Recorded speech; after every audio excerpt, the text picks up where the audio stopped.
This is a production of World Video Bible School. To God be the glory.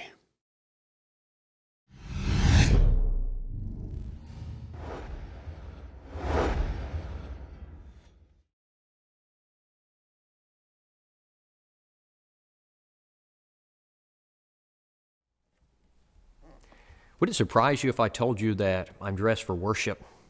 What about now? Do you think that it even matters? Do you think that it matters to God? That's what we want to talk about today. Dressing ourselves appropriately, presenting ourselves appropriately as we come together on the first day of the week to worship the God of the universe. You probably wouldn't be surprised if someone said to you that reverence in modern day religion isn't what it used to be. Casual is certainly the way of the day in our country.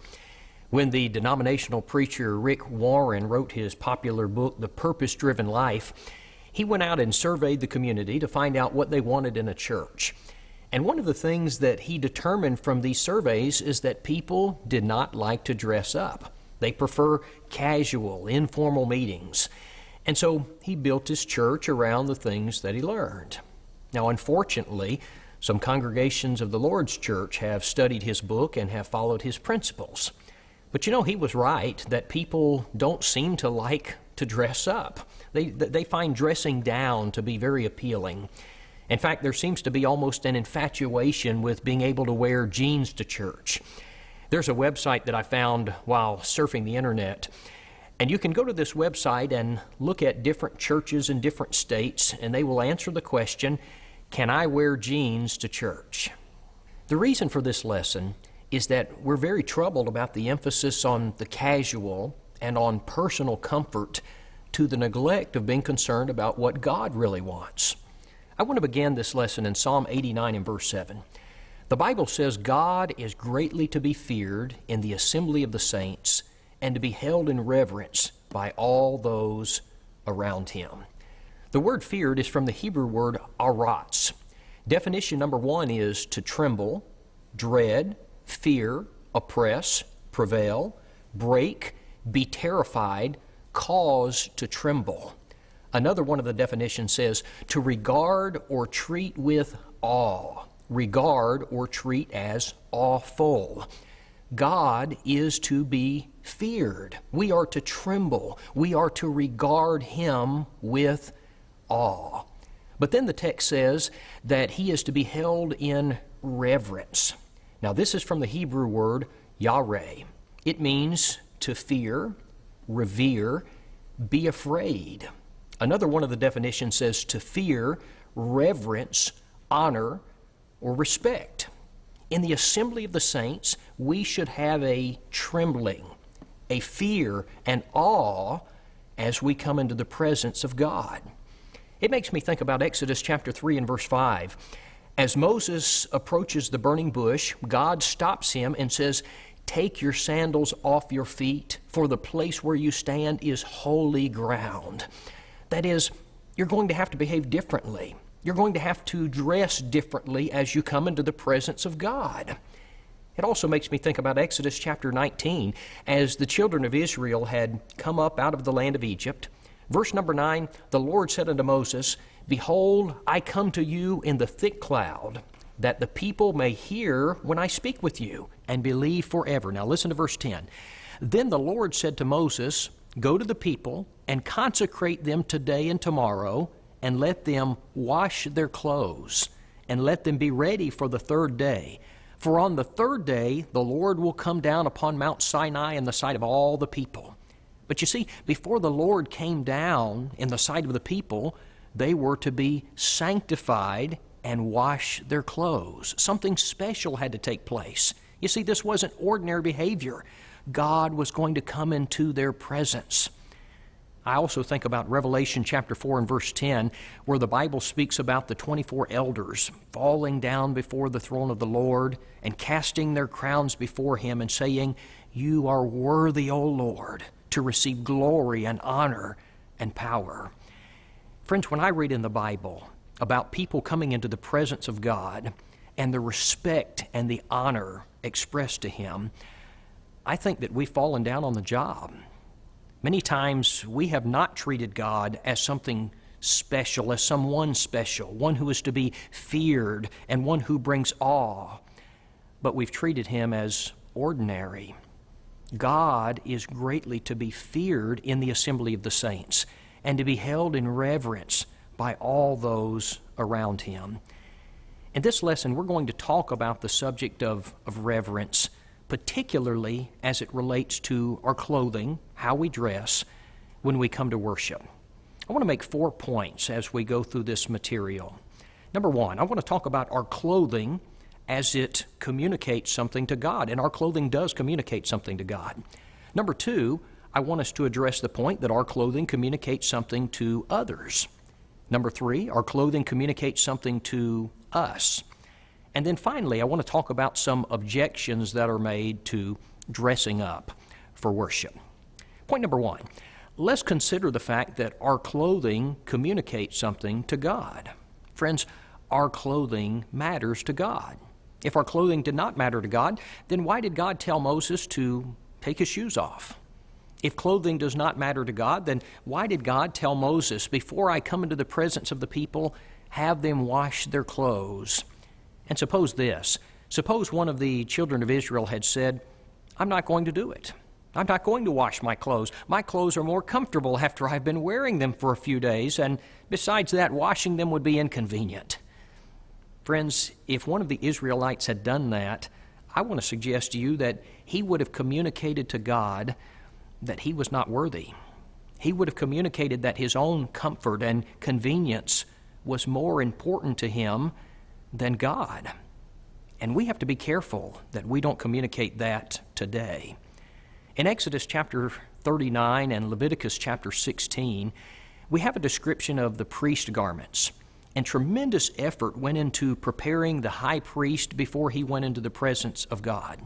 I would ask this, why did God give such minute details if clothing really doesn't matter? You know, there's also a very interesting passage in 1 Chronicles 15. This is after the Ark of the Covenant had been taken by the Philistines, and the children of Israel had gone to bring it home again. But you remember what happened. You know the story of Uzzah. He touched the ark, and so the ark gets left at the house of Obed-Edom for 3 months. And so finally, David tries again to get the Ark of the Covenant. Now listen to the text. This is 1 Chronicles 15:25. So David, the elders of Israel, and the captains over thousands went to bring up the Ark of the Covenant of the Lord from the house of Obed-Edom with joy. And so it was, when God helped the Levites who bore the Ark of the Covenant of the Lord, that they offered 7 bulls and 7 rams. Now listen to verse 27. David was clothed with a robe of fine linen. Now friends, why is that verse there? Why is the Lord telling us what David was wearing? Well, apparently this was special clothing. This was something out of the ordinary. David had clothed himself in a special way because of what they were doing. They were going to retrieve the Ark of God. And the Ark is frequently spoken of in the Bible as God dwelling between the cherubim. And they were going into the presence of God. Now, was there a verse that stated that when you go to retrieve the Ark of the Covenant that you have to dress in a special way? No, I'm not aware of a verse like that. Now, there was special clothing that the priest were to wear when engaging in worship, but I can only surmise that David dressed this way because of the principle of reverence. He was going to get the Ark of God. He would not dare do it without showing proper respect. And I want to suggest to you that David dressing this way supports the point that we're making, and that is the clothing that we wear communicates something to God. And David wanted to be as reverent and as respectful as he possibly could be. Number 2, not only does our clothing communicate something to God, but our clothing communicates something to other people. In the book of Esther, when the decree was made that the Jews were going to be killed, Mordecai changed his clothes. And Esther chapter 4 and verse 1 says that he put on sackcloth and ashes. Now, why did he do that? Well, because he was grieving. And when Esther heard about it, she sent him a change of clothing. You see, his clothing communicated something to other people. And we understand this when we go to a wedding or we go to a funeral and we want to communicate respect. We will wear a shirt, or maybe a tie, perhaps even a coat. If we're going to meet a dignitary or the governor, we might even put on a suit. Why? Because we understand that the way that we dress communicates something to other people. We understand that if I showed up to meet the President of the United States in tennis shoes and a t-shirt, it would communicate something maybe insulting. There's a man by the name of John T. Malloy. He's the author of the book Dress for Success. And while writing his book, he did some very interesting experiments. And one of these experiments, he walked around the Port Authority bus terminal and Grand Central Station in New York City. And what he did was stop people, and he would say to them that he was terribly embarrassed, but he had left his wallet at home, and he needed 75 cents to get home. And he did this for 2 hours during rush hour. During the first hour, he wore a suit, but no tie. For the second hour, he wore the same suit, but he added a necktie. In the first hour, he made $7.23, but in the second hour, with his tie on, he made $26, and one man even gave him some extra money to buy a newspaper. Now, why did he make nearly 4 times as much when he put his tie on? Well, this is what he said. He said the tie is a symbol of respectability and responsibility. It communicates, there's our word, it communicates to other people who you are, or reinforces or detracts from their conception of who you should be. Now, after conducting literally thousands of studies and experiments over a period of years, Mr. Malloy concludes that what a person wears is directly related to the success that he will have in life. Now, he's writing from a business perspective, but the point is our clothes do say something about us. One man wrote this. He said, our clothes, they openly reveal your attitudes toward yourself, self-esteem, toward others, relationships, toward work, its importance, and toward your God, reverence or lack of reverence toward Him. Immodest clothing is a dead giveaway of a person with loose morals, he said. What you wear indicates the importance you attach to that which you are doing. Now, here's another article. Again, it relates to the secular world, but once again, it makes the point that what we wear communicates something to other people. Now, this article is from the Cincinnati Enquirer. It's entitled, "Got a Job Interview? Then Ditch the Flip-Flops." Joseph Rosenfeld, an image consultant based in San Jose, California, said this. He said, "There's something that's definitely happening with the younger generation now. There's a lot of accept me now, accept me for who and what I am, and give me whatever I want right now." Jennifer Loylis said, "We've had applicants come in with bare midriffs or flip-flops. This does not give us the impression that they respect the work that we do." And the article goes on to say, grads should never delude themselves into thinking that grades trump attitude. Once you learn the company's dress code, she says, dress one step above it.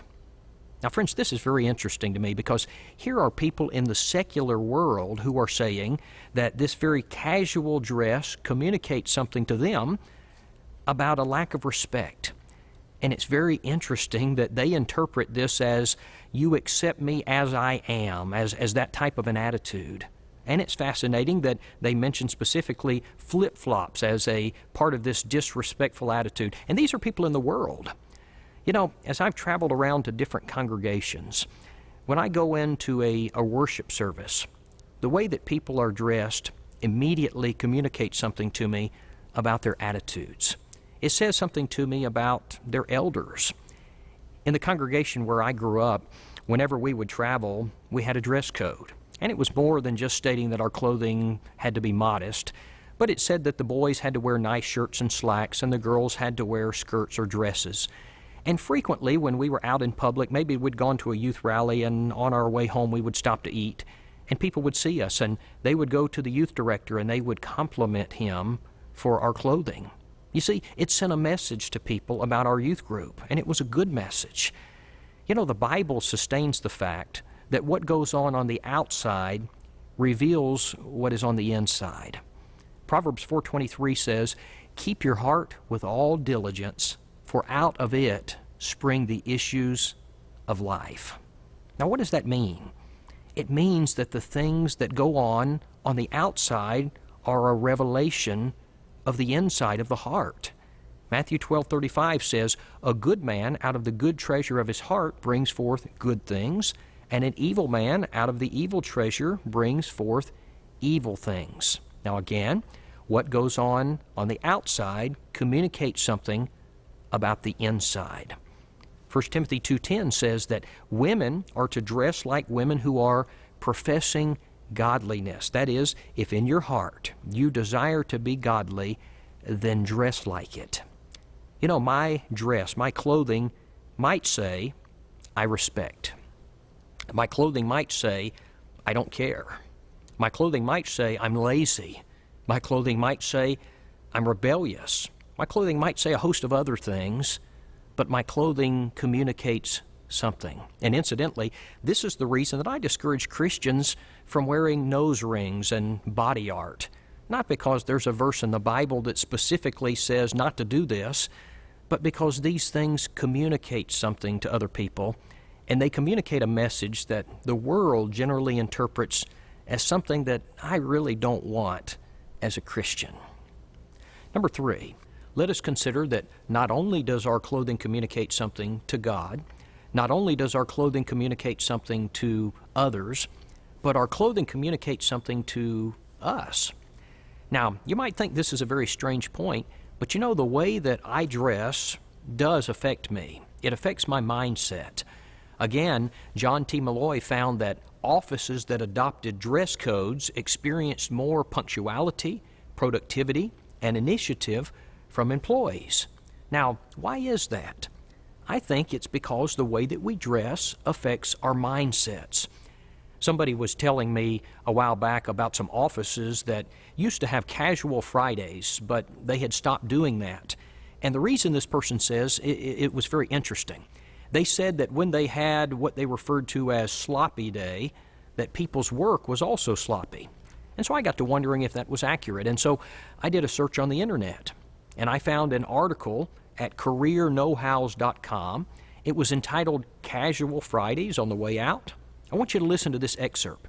It's talking about casual Fridays. It says, "Casual dress led to careless dress and carefree attitudes. Such negligence is not a good business practice and did not go unnoticed or without consequences. As a result, a growing number of companies are revamping their dress codes entirely. The pendulum is swinging back to more formal and traditional workplace attire. Dress down day is being replaced with dress up day, and formal Friday is replacing casual Friday." I find it absolutely fascinating that the secular world has discovered that casual dress led to carefree attitudes. Now, what's the point of all of this? The point is the way we dress affects us. And so, if the way that I dress matters to God, and the way that I dress communicates something to others, and it affects me and my mindset, then certainly, when I come to worship, I should want to dress in a way that reflects a heart of reverence. The secular world has determined that flip-flops, that's not it. And you know, the truth is, we really know what communicates respect. Sometimes people argue that they don't, but we know what communicates respect because we do it when we go to funerals and we do it when we go to weddings. We know. Number 4, I want to talk about some objections that are sometimes made to dressing up for worship services. We're well aware that sometimes people object to getting dressed up to worship God. And so I want to very briefly look at some of these objections. Here's one. Number 1, sometimes people will say, "It's just too hot." Sometimes men object to wearing a shirt and a tie because they'll say it's too hot. You know, this really seems like a strange objection these days because most church buildings, in our country anyway, are very comfortably air-conditioned. In fact, where I worship, we usually have people complaining that it's too cold and even have blankets to cover themselves during the service, even in the dead of summer. Number 2, sometimes people will say, "Well, we can't dress up because some people can't afford it. You know, the truth is, in our country, I think it would be rare to find a person who truly cannot afford to buy respectful clothing. You know, with the existence of Walmarts and Goodwill stores, clothing that communicates respect can be purchased very affordably. And it's interesting to me how it is that oftentimes the people who complain about the cost of a dress shirt seem to be able to afford brand name blue jeans. And if someone truly were so poor that they could not afford it, and the church could not, for whatever reason, help them, then they do the best they can. And the Lord would be well pleased with that. Number 3, objection number 3. Sometimes people will say, it's uncomfortable. Now, I certainly don't deny that. But you know, giving to God involves sacrifice.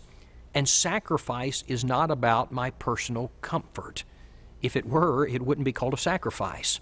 You know, if you read in Exodus chapter 39, the description of the priest garments, that sounds very uncomfortable to me. But that didn't change the fact that God expected them to dress that way. You see, their comfort was not the primary consideration. In Malachi chapter 1, the people of Israel had gotten to the point that they counted their service to God a burden. It was inconvenient, it was uncomfortable, they didn't want to do it. In fact, they used the term weariness. It was a weariness to them. But God did not excuse them on the basis of their discomfort or their displeasure. In fact, He was disgusted by their attitude. In Amos chapter 6, the people were consumed with their own comfort, and they had no interest in the service of God, and the description of this people is not a pretty one. Objection number 4. Sometimes people will say, clothes don't really matter. It's what's in the heart that counts. Friends, what if the priest had said to the Lord, God, clothes don't matter. It's what's in the heart that counts. Don't you know that? Or what if the people at the base of Mount Sinai had said, we're not going to wash our clothes, Lord. Clothes don't matter as long as our hearts are right. Or what if Moses had said, I'm not going to take my shoes off. It's what's in the heart that counts. You know, we've already observed that our clothes are a reflection of our hearts. You know, occasionally someone wants to go to 1 Samuel chapter 16 and verse 7, where the Bible says, for man looks at the outward appearance, but the Lord looks at the heart. And they'll say, see, that passage teaches that it doesn't matter what you wear as long as your heart is right. But the point of that passage, if you look at the context, it has nothing to do with how we dress. That passage has to do with physical characteristics over which we have no control. That would include things like height and skin color, etc. The Lord's not concerned with how tall or short I am or whether I'm black or white. He's concerned about my heart. But that doesn't relate to the clothes that I wear. Objection number 5. Sometimes people will say, well, the Bible doesn't say that I have to wear dress clothes. There's no passage in the Bible that says that.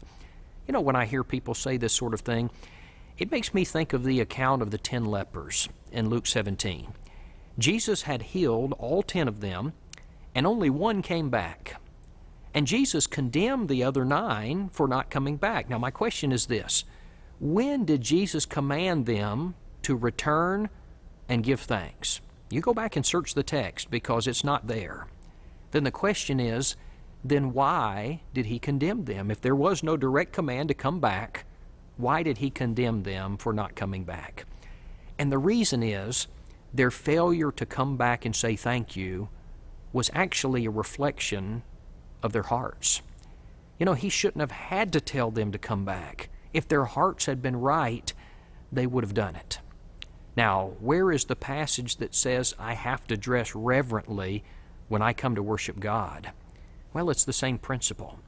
Now, I know the Bible doesn't say that you have to wear a dress shirt or you have to wear slacks or even a tie, but in our society, that's what's considered respectable for a man. And if we were going to attend a wedding or a funeral, that's what we would wear. For a woman, it would be a dress or a skirt or nowadays even dress slacks. And so we do that because we understand that it communicates respect. Objection number 6. Sometimes people will say, well, people can't dress up for worship because sometimes they come straight from work. Well, that's true.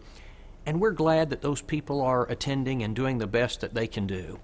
And it's better that they show up at worship in their mechanic's uniform or their military camouflage than to not be here at all. And we appreciate those people whose heart is such that they will come to worship even when they haven't had time to go home and change. This is not the type of person we're talking about in this lesson. You know, a person like that is to be admired.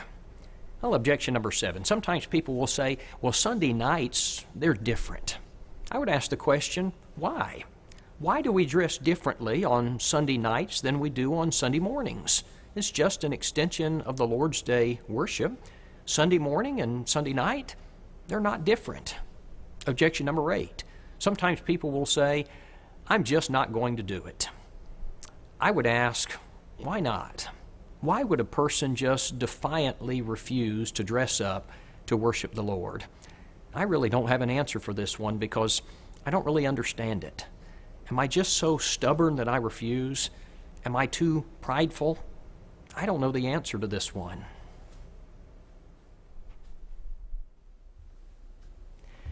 Friends, when we come together on the Lord's Day to worship, we are coming before the God of the universe. Do I really want to come before Him dressed like this when I know that I can do better? He's the one who, in a word, spoke me into existence. He's the one who sent the ultimate sacrifice for my soul.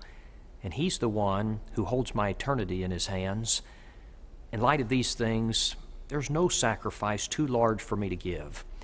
If I would go so far as to present my body as a living sacrifice, Romans 12:1, then wearing a dress shirt and slacks and perhaps even a tie is certainly not too much to ask. We began with Psalm 89, and I want to end with the same chapter. For who in the heavens can be compared to the Lord? Who among the sons of the mighty can be likened to the Lord? God is greatly to be feared in the assembly of the saints, and to be held in reverence by all those around Him.